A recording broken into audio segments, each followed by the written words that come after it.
Going back, Buffalo. Hurry and get dressed, Tony's mom said from his bedroom doorway. Uncle Roger and Annie are waiting for you. Tony rolled out of bed.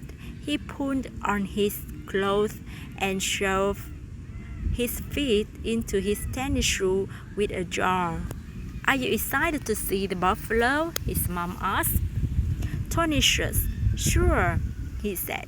Tony didn't really see what was so exciting about the red celebration, getting a buffalo herd. His cousin Annie was way more excited about it than he was. Annie and Uncle Roger was waiting outside in Uncle Roger's pickup truck. Tony hopped in. As they rode along, Uncle Roger told Tony and Annie about the buffalo they was going to see. The Red Lake Tribal Council voted to raise a buffalo herd, he said. Some of the meat will be shared among the tribe. Some of it will be sold so the tribe can buy more buffalo. It's part of our tribe's larger effort to create food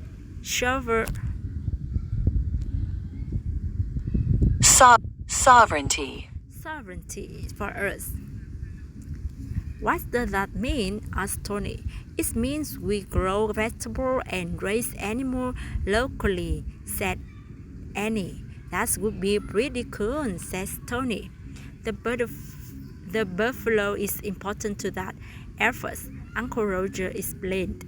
They've always taken care of our people. They gave us food, a hide for clothes and shelter, and bones to make utensils.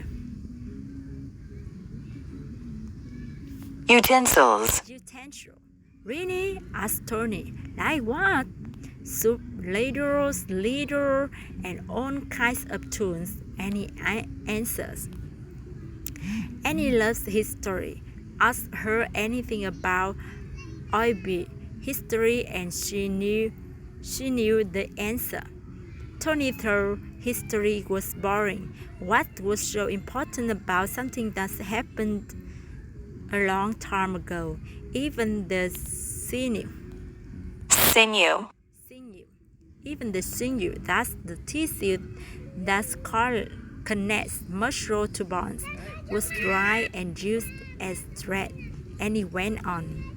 Wow, said Tony. He had to admit that was pretty interesting.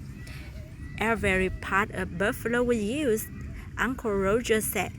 Not many people practice this skill today, but with a herd on our lands, we can start to relearn them.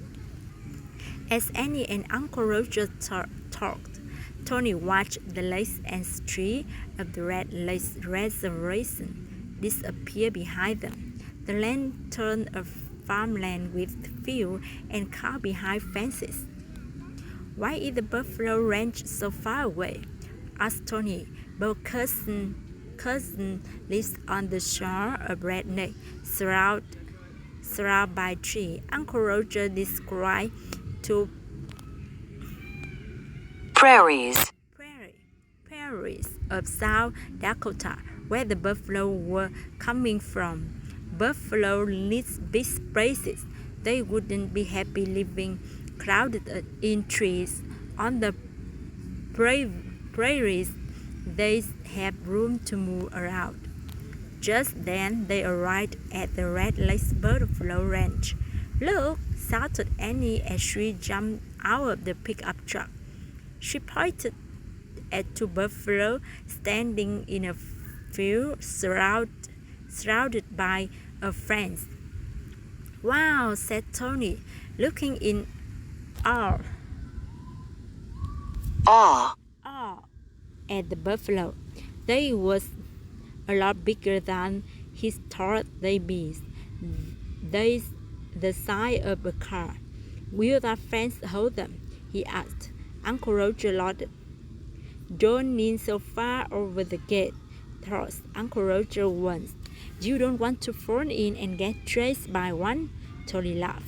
I could run faster than them, he said. They're so big and hairy. Buffalo can run up to 35 miles an hour, said Annie. Can you run fast thus? Wow, said Tony. He shook his head no.